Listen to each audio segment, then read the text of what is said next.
Try that again. Good evening, everyone, and welcome to our live broadcast. So many buttons to push, I can never remember to push them all.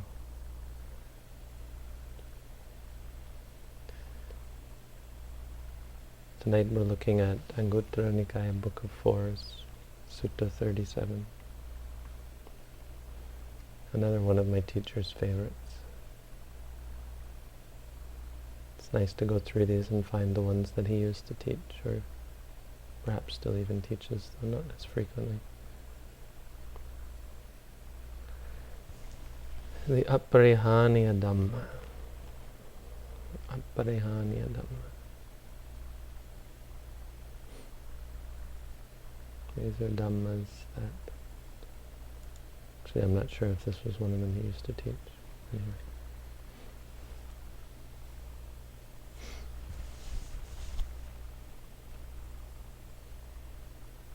Yeah, no, I think this is actually the 4 Aparihaniya Dhammas. Parihaniya, Parihana means to decline. Parihana.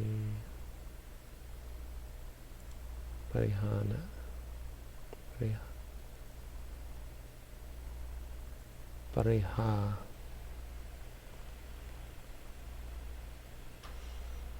Means decrease. So these are dhammas that do not cause one to decline or prevent one from declining. This is, of course, an important aspect of spiritual practice, that we continue to grow, that we continue to progress, that we don't stagnate, and that we don't lose the path, that we don't fade away, that we don't fall away from the path.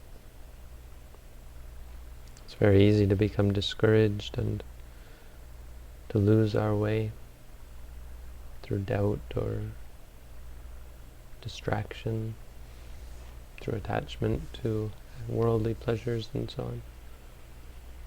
There's many things that cause us to lose our way and hence decline. So these are 4 dhammas that prevent that, that keep us on the path. Useful dhammas to know. And again, another set that it's good for us to know. If you're not writing these sets down at home, well, you better start, because these are good things, all good things to know. But I guess you've got them on YouTube if you ever want to go back over them. So what are the 4? Oh, and not only that, the Buddha said, Nibbana Santike. Nibbana Santike. Nibbana Seva Santike. And not only that, one is verily in the presence of Nibbana, or in the neighborhood, or close to freedom. If one actually accomplishes these, not only does one not fade away, but one is on the doorstep of true freedom from suffering. So what are these 4? Katame Chatuhi. Number 1, Sila Sampanno. One is accomplished in ethics or ethical behavior, morality, accomplished in their abstention from unwholesome activities. Number 2, Indriye Sugutta Dwaro Hoti. They are people who, they are ones who guard the doors of the senses, whose the doors of the senses are guarded. Number 3, Bhojane Matanyu Hoti. They are those who know moderation in regards to food. And number 4, Jagariyang Anuyuto Horti. Those who are devoted to wakefulness, vigilance, alertness.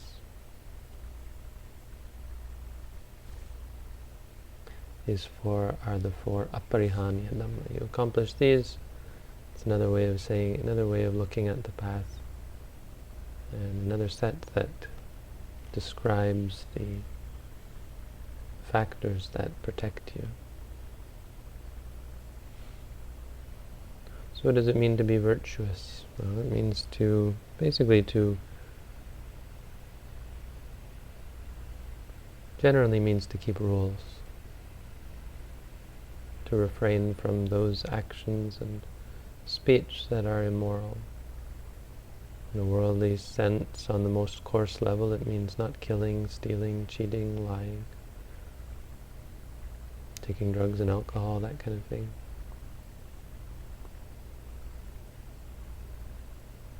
On a more refined level, it means not doing anything with greed or anger or delusion. And so for a meditator, this even means not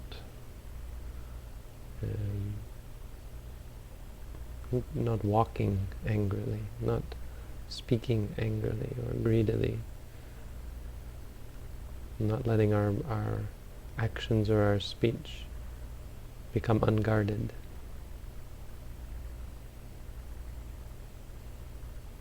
So that everything we do is mindful, doing everything unconfused. When you eat, to eat with a clear mind. When you speak, to speak with a mindful mind. When you lie down to sleep, to lie down to sleep with a mindful mind. A mind that is clear and alert and remembers itself. A mind that is in the present moment.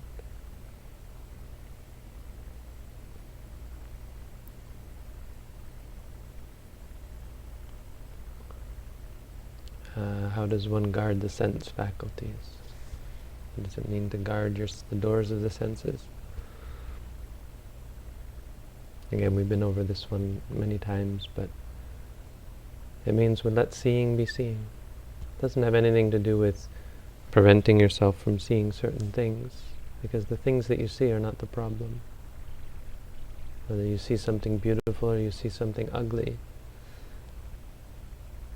it's the mind that causes the attachment or aversion. And so you don't get caught up in the particulars. Seeing is just seeing. Hearing is just hearing. Sensing is all just sensing. All the senses. Even thinking is just thinking. Because without that, that's how the mind gets into trouble. If we leave the mind unguarded, the Buddha says, bad, unwholesome states of longing and dejection might very well invade the mind and take it over. And so we guard. We guard not against seeing or hearing or smelling. We guard against the particulars, against judging. In essence, we're guarding against our own minds. We're not guarding the doors to stop the senses from coming in. We're guarding the doors to stop our own minds from getting out. That's a big difference. Because normally we want to stop things from getting in. We want to stop seeing or hearing.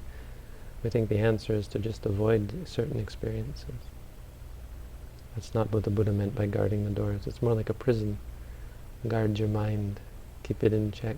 Keep the animal tame. Keep the beast from getting out, from getting loose. Let seeing just be seeing. Teach yourself. Teach yourself how to see things just as they are. Number 3, moderation in eating. Again, here we see how important food is in the Buddha's estimation. That the practice of eating is a very big part of our life. It's the one thing that we require to live, and it's our illness. Hunger is our illness, and it's our the strongest attachment. It's the one thing we require. And so it easily becomes a object of abuse. We abuse food. We abuse our bodies with food. Eat too much. We don't eat enough. We eat poorly, unhealthily. We don't eat for the right purpose. We eat for amusement, intoxication, physical strength or beauty. But in fact, food is something very simple. It's a medicine that keeps us alive. If we don't eat it, we die, or at least get very sick. So that's all it's for. And when you start to think like that, you realize how little food and how simple food you need. You simply need food to keep you alive. If you don't, you'll die. Okay, so I'll eat a little bit of food, and that keeps me alive, and now I can get on with my work. This is from the Buddha. This is one of the important practices. I mean, you could extrapolate this to all sorts of things. There's so many more things that we cling to, but food is really near the top, if not the top, of those things that we cling to. Or it's one of those things that is so much a part of our lives that we can't remove it from our lives. You can remove all the other things you're attached to when you go to do a meditation course, but food is one of the few things that you can't escape. So of all the things that we can't escape, it's probably the most significant in terms of cultivating attachment and aversion. And so once we get into the practice, we have to look at food as a very dangerous proposition. Eating is like a confrontation with the armies of Mara. When you go into the kitchen to make your food, you have to think like you're going to battle. You're going to war. Going to war against your defilements. So you have to prepare yourself. You have to arm yourself. And you have to defend yourself.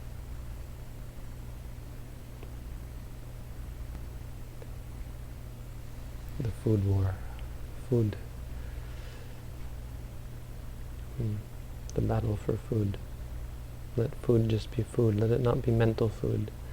Let it not feed your ego or feed your desires or feed your partialities and aversions. Let it just feed your body and nothing more. Or let it feed your practice in the sense of being simply for the purpose of allowing you to continue doing the right thing. That's number 3. Number 4 is being alert. Being devoted to wakefulness, being awake. And so the Buddha talks about, here's one of the examples of where the Buddha talks about a regimen for meditation. For those of you who are here doing a course and want to have some confirmation that what you're doing is very much in line with what the Buddha taught. The Buddha said, during the day you walk back and forth in sitting, purifying your minds of obstructive qualities. That's what the Buddha said. So what are you supposed to be doing? Walking back and forth and sitting. This is what you're doing. And how do you describe the practice of what you do is avarniyehi dhammehi cittang parisodeti. You purify your mind of obstructing qualities. All the things that are causing you stress and conflict and friction and trouble. All of those you cleanse from your mind. And then as far as the night goes, you split the night up into 3 parts.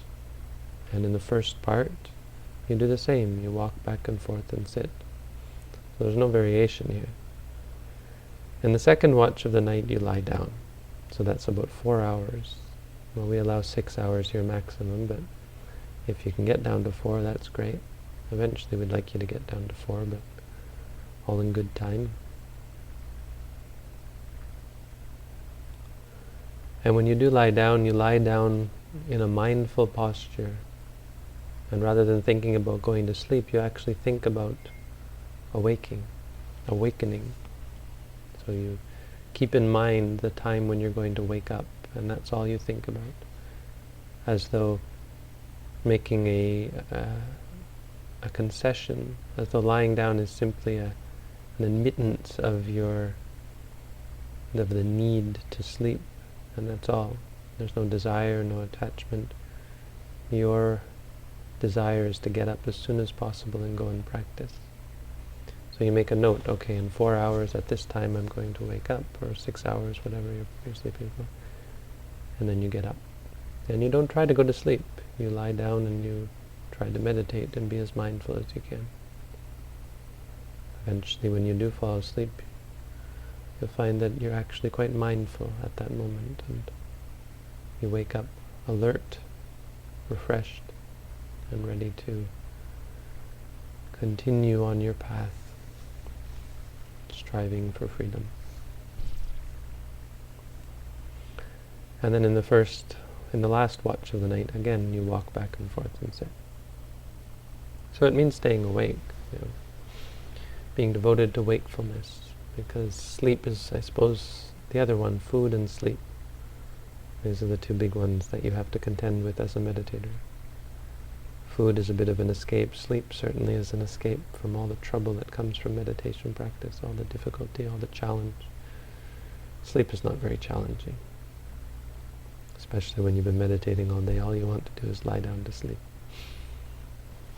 But over time, as through the days, you start to see that sleep doesn't really help. It doesn't really make me feel better. I don't feel more at peace with myself because of my sleep. It's actually very much an addiction.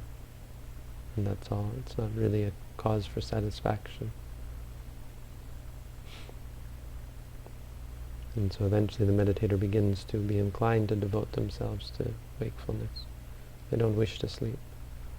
They wish to be awake because they see all the fruit and the benefit that comes from being awake, the good that comes from it. So these are the 4 aparihaniya dhamma. These 4 render a bhikkhu incapable of decline. Ababbo parihanaya, incapable of decline. Nibbana seva santike, and in the neighborhood of Nibbana.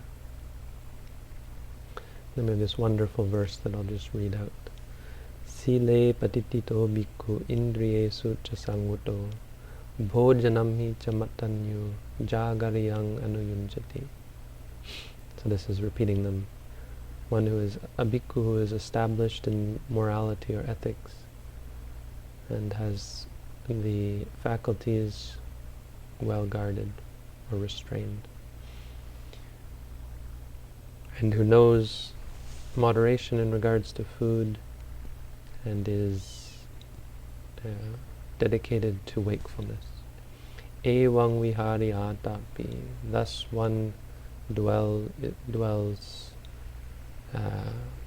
with effort, exerting themselves. Ohoratam matandito. Both by day and night, active, wakeful or energetic, both by day and by night.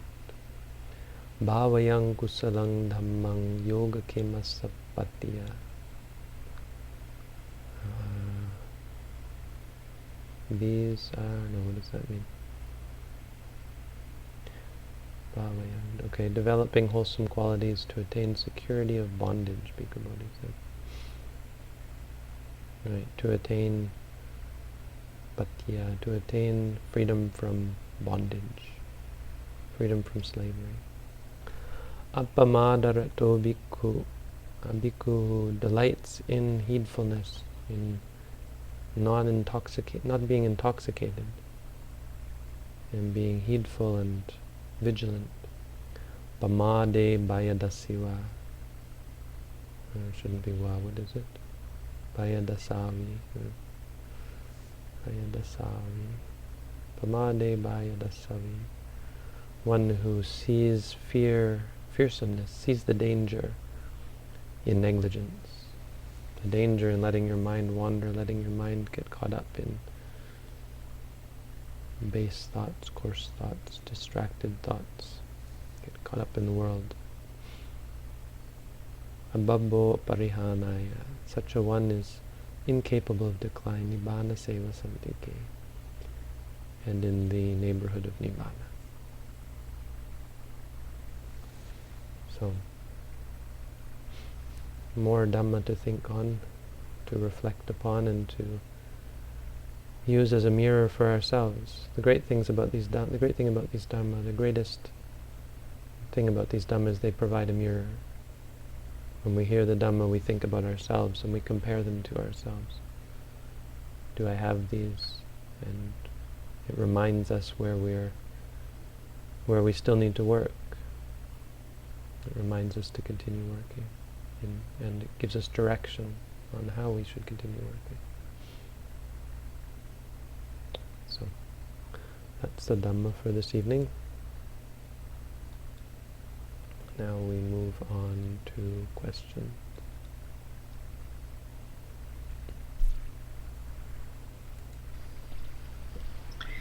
I've been meditating for 7 months now because I'm not breathing properly using my stomach. I focus on my stomach rising and falling, letting it be as it is, without controlling the in and out breaths, noting the tension for what it is. After my 30 minutes, I feel great. My stomach is relaxed. There's no tension, no forcing of breath. But as the day continues, I feel the tension come back and I start hurting again. It's really confusing me. Do I always have to be mindful for this habit of forcing to disappear? How do I break this habit of forcing my breath at every time of the day, every moment? I mean, it's not exactly forcing. That's what it feels like, and everyone complains about this. It's the stress, your mind's inability to, and it's a lot of things. There's so much in there that's all compacted into this feeling of control, but it's really just a feeling of stress and tension. You can't, as it turns out, we can't watch something without obsessing over it, without having to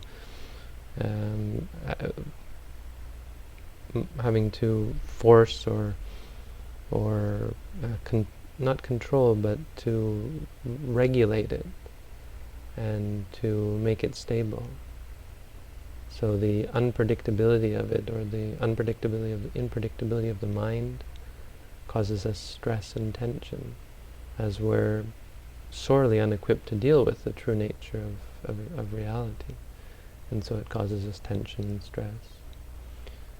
Now, absolutely, you're not, this isn't something to be avoided. This isn't something to be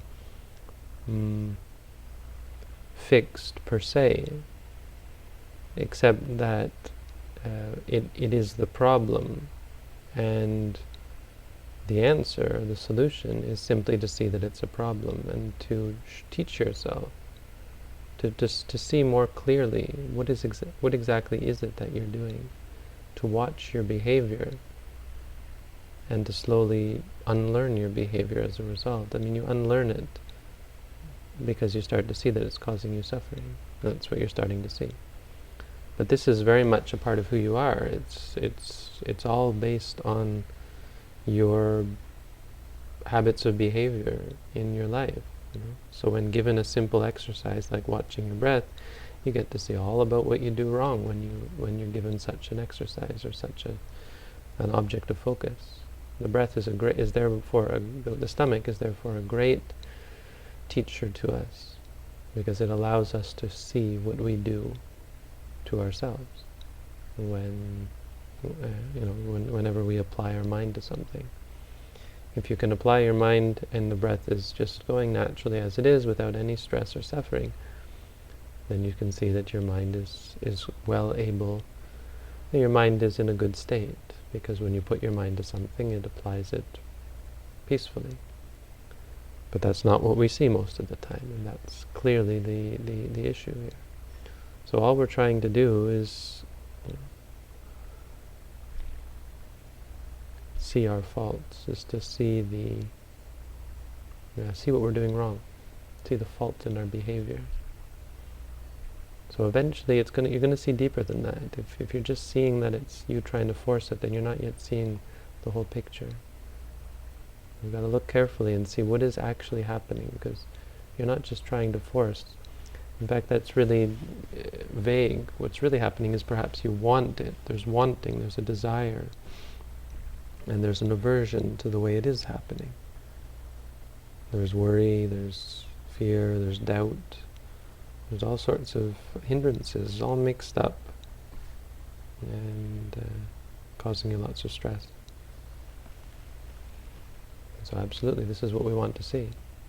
This is the way the mind works. This is the way the mind learns, is it sees what it's doing wrong, and it begins to change. All we're trying to do is give it the opportunity to see.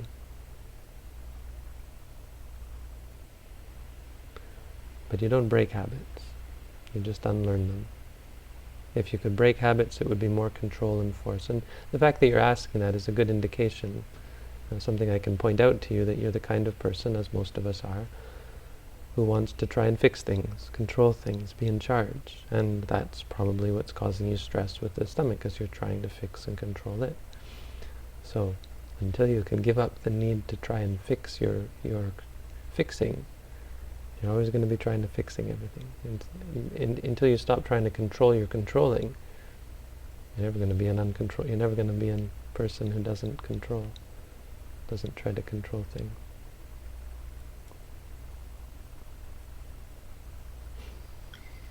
I remember you once said that the Eightfold Path is realized in 3 moments, but I've also heard that Dharma talks regarding the Eightfold Path in terms of a systematic process.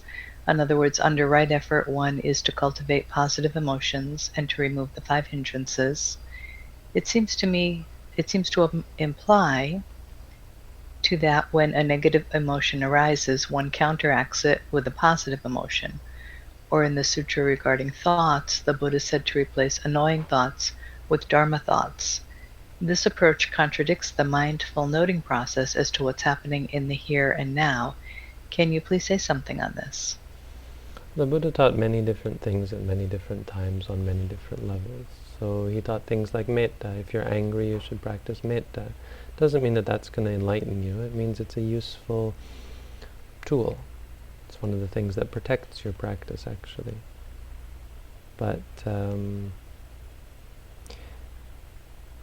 the idea of doing different practices at different times, in different situations, is on that level of being fairly rudimentary, basic, and protective rather than core.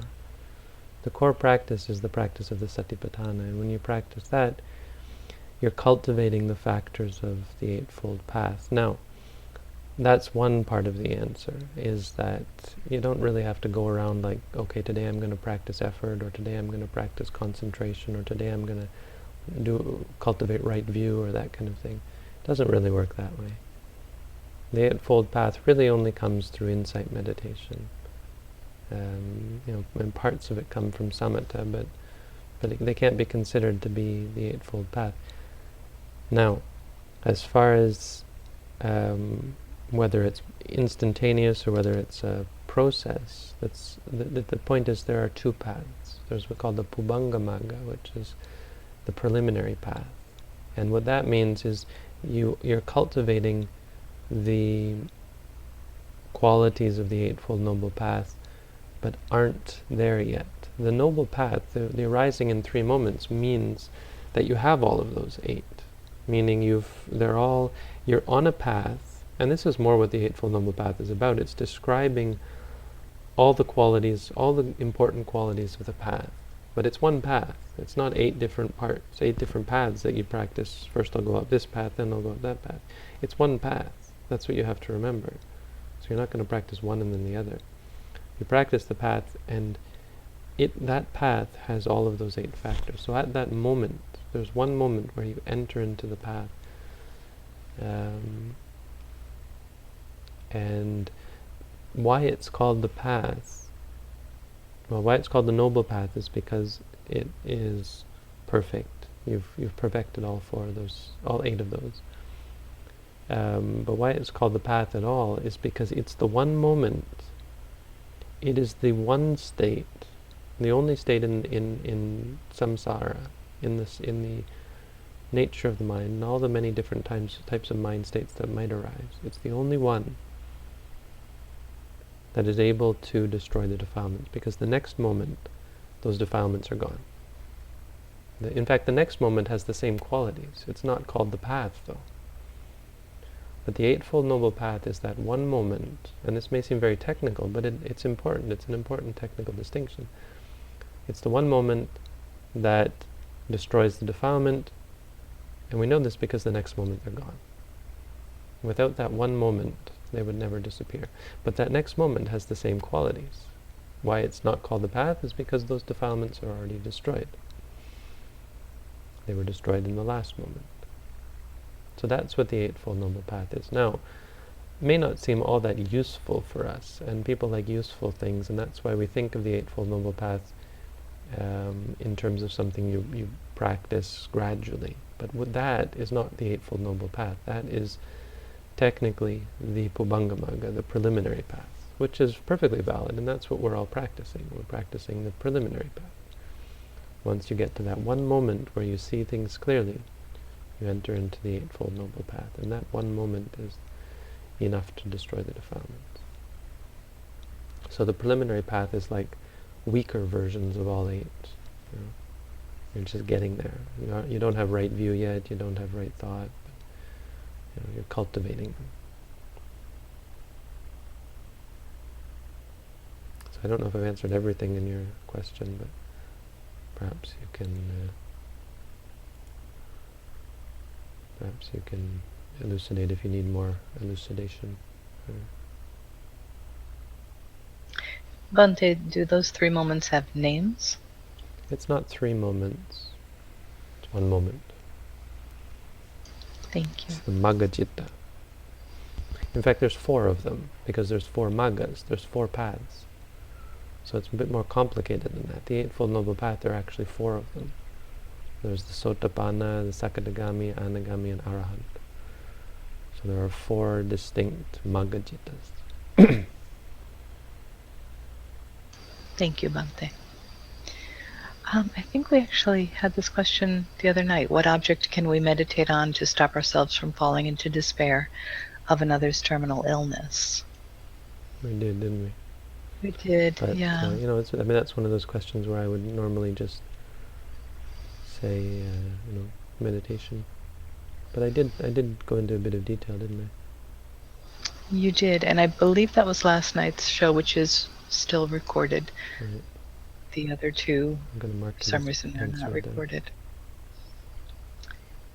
My interpretation of the Anapanasati Sutta is that at least some sufficient level of samadhi should be attained, if not full absorption into the jhanas before moving on to insight practice. My interpretation of your methodology is that fixed concentration, samadhi, and absorption should be avoided in order to stay focused on insight. Are these interpretations correct? And if so, why not first learn to establish piti and sukha before moving into insight, as the Anapanasati Sutta suggests? You should never, I think this really goes without, it should go without saying that you should never define Buddhism by what one sutta says. So you're saying, based on the interpretation of the Anapanasati, is that you should do A, or you should do X. Well, okay, maybe, first of all, we could say maybe, according to the Anapanasati Sutta, but that's not the only thing the Buddha taught. It's not the only way that the Buddha taught. The Anapanasati is just one sutta, and it's one way of looking at things. The Anapanasati Sutta describes the practice of someone who cultivates Samatha first and then Vipassana. It's probably the most common way the Buddha taught. But it's not the only way he taught. And many times he would just teach insight meditation. But the point is that eventually you have to come out of jhana, no matter what. You have to come out of your absorption and look at reality as impermanent, unsatisfying, and uncontrollable. There's no question, if you know even a moderate amount of the teachings of the Buddha, that one has to see impermanent suffering and non-self. You can't see that practicing samatha. The samatha jhanas don't allow for it. They can't.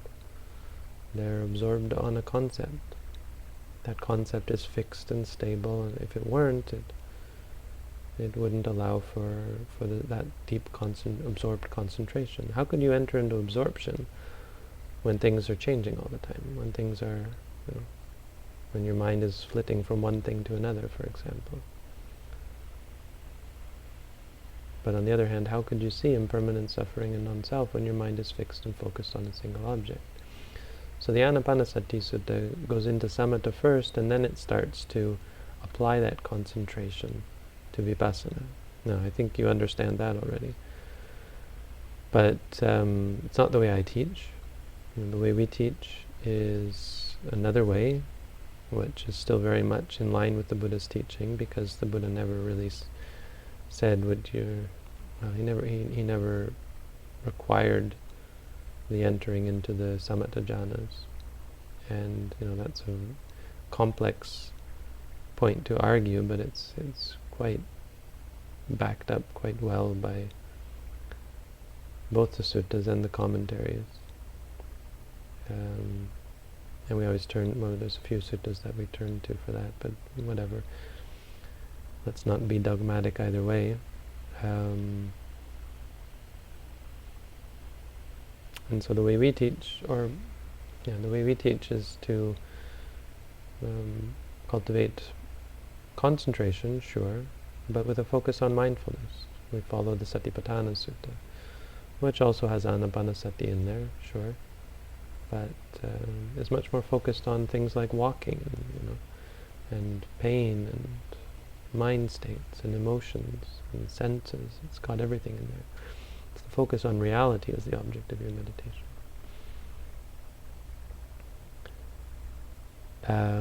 So fixed I do not say fixed concentration, samadhi, and absorption should be avoided, but I do say that they have to eventually be left behind. So it's not that they should be avoided, but it's just a shifting of focus. So rather than trying to absorb the mind, you try to see things clearly. And that's everything, arising and ceasing. So that, as to your actual question, if you want to establish piti and sukha, by all means, go for it. I have no qualms or no problem with you doing that. I'll be here if you ever want to come and practice Vipassana.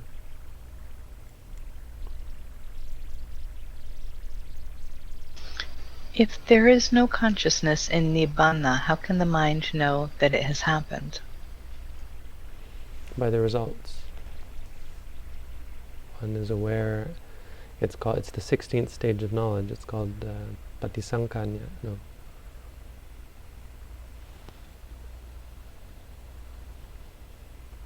what's it called? Paccavekkhana. Paccavekkhana means you reflect. It's the time of reflection. After arising from Nibbana, returning, you could say, there's a reflection. Wow, I feel different. I'm free from something happened. Something quite profound happened. And I'm free from certain defilements. And so 5 things. You become aware of the path that you followed, the fruit, you become aware of, you reflect on 5 things. You reflect on the path. Oh, what happened there? What happened to cause that? What was it that caused that experience? The fruit, there was an experience, the cessation. The third is you reflect on Nibbana. There was nothing, no arising whatsoever. Which is like reflecting on a non-experience, because there was no arisen experience, but something definitely happened. It seems intellectually it seems like nothing, but you certainly are aware that something happened, even though there's no memory or of that. And 4, you're aware of that you reflect upon the defilements that have been cut off, and 5, you reflect upon the defilements that are remaining. Now that 5th one, of course, doesn't occur for an arahant, but for all the others, for Sotapanna, Sakadagami, and Anagami, there was that kind of reflection. And that's what what will happen after you reflect.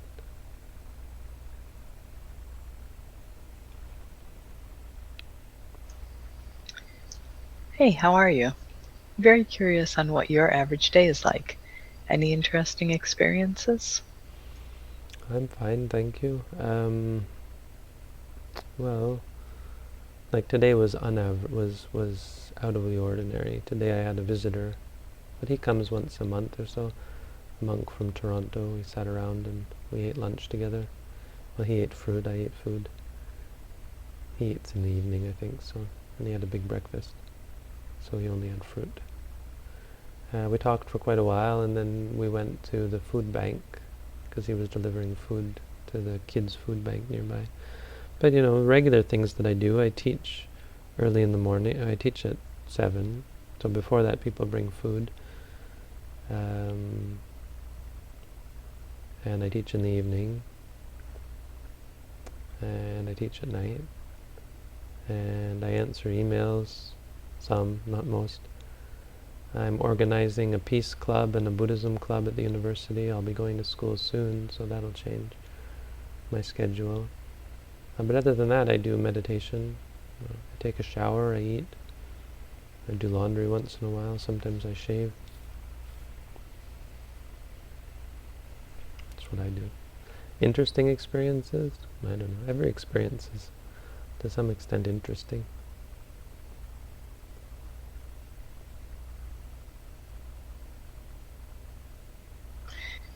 When sleeping, how do we balance focusing on the moment of waking up and noting the rising and falling of the abdomen?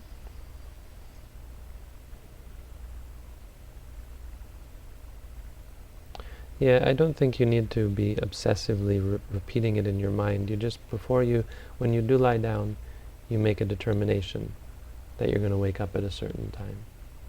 I'm not convinced that you should actually lie there thinking about when you're waking up, because that's thinking about the future, right?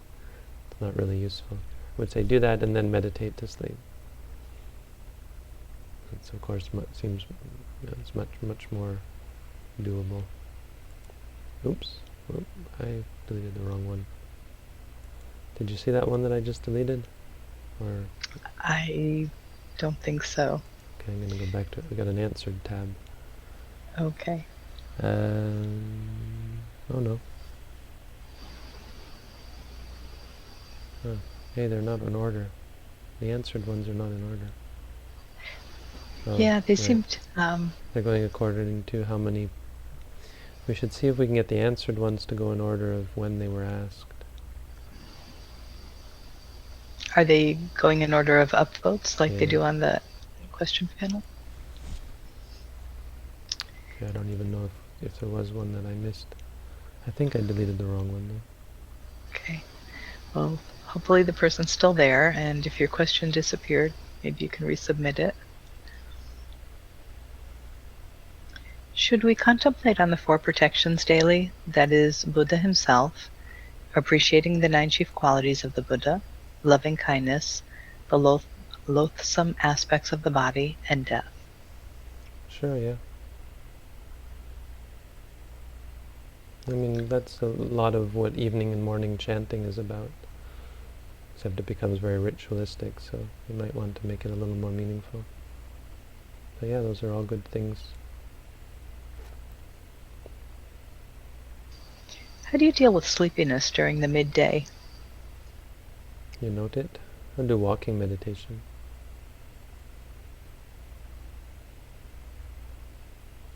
But try and note it, when you feel sleepy, try and focus on the sleepiness and say, tired, tired. You find that you can overcome it sometimes.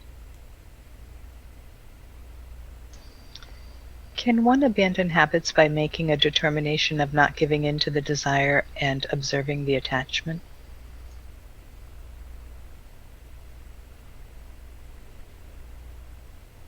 Well, you only abandon habits when you start to see that they're useless. So determinations can be good, helpful, but they don't do the trick. They don't help you abandon habits. They don't cause you to abandon habits. The only thing that causes you to abandon habits is clear sight, seeing things clearly as they are, because that helps you see that those habits are useless.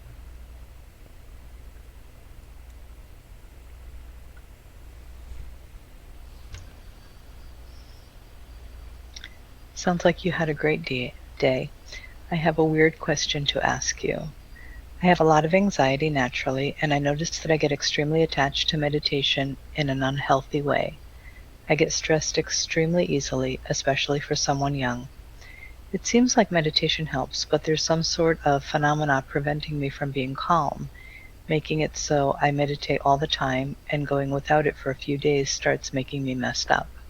Should I consider some sort of a psychiatrist? No, just keep meditating. No, I mean, meditation should become a part of your life, meaning when you're not meditating, because you say you get stressed. I don't know if you're even practicing according to our tradition. Perhaps you're not. If you're not, then my first advice, because you're coming to me for advice, is to read my booklet on how to meditate, because the way we practice here, and therefore all of my answers and advice are going to be based on the teaching in that book. Now, if and when you do that, or if you've already done that, I'd recommend practice in that way, but then also applying it to your daily life. So when you're worried or stressed, you would say worried, stressed. And you try to be mindful during your daily life. When you're walking anywhere, try to say to yourself, walking. When you eat, say chewing, swallowing. But at the very least, be aware of your emotions during the time you're not meditating, especially if you're doing meditation so well that it's a refuge for you.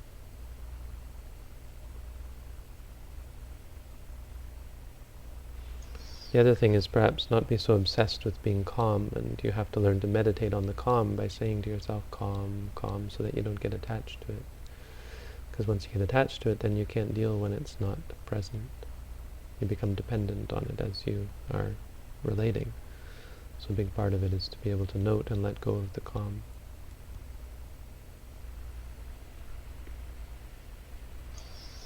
Sometimes when I meditate, I start to get a really strong terror. I start to think that Nibbana is actually complete suffering and that I should stop practicing. How should I deal with this? It's quite overwhelming. You say afraid.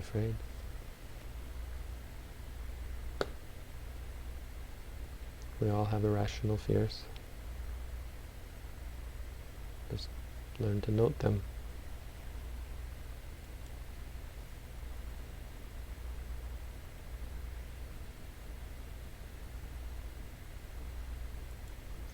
I think you're all caught up on questions, Bhante.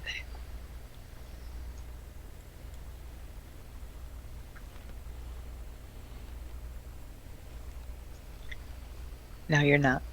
What is your greatest struggle as a meditator?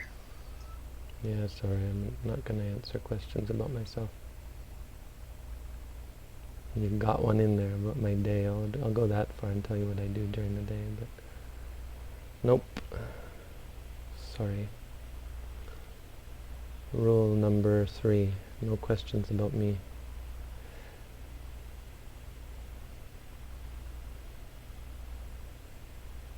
What were rules number 1 and 2, Bhante? I don't know, I'm just guessing. One of the rules is no questions asking about things I don't know anything about. Right? It's like, what do you think of Krishnamurti or that kind of thing? I don't remember the third one. I think there was a third rule though. Well, no non-meditative questions, right? Yeah, maybe speculative questions. Do you think there are aliens on another planet? Kind of thing. Sorry, you're asking the wrong dude. Well, when you used to have the what was the older format with the Ask a Monk? It was Google Moderator, and people would vote on questions. And there was this one question about how many minds are there in the universe, and I thought it was such a great question, and I voted on it, and I waited until it finally got to the point where it was the top question and you were going to answer, and your answer was, I'm not answering this question. I had waited so long. Good on me. Oh.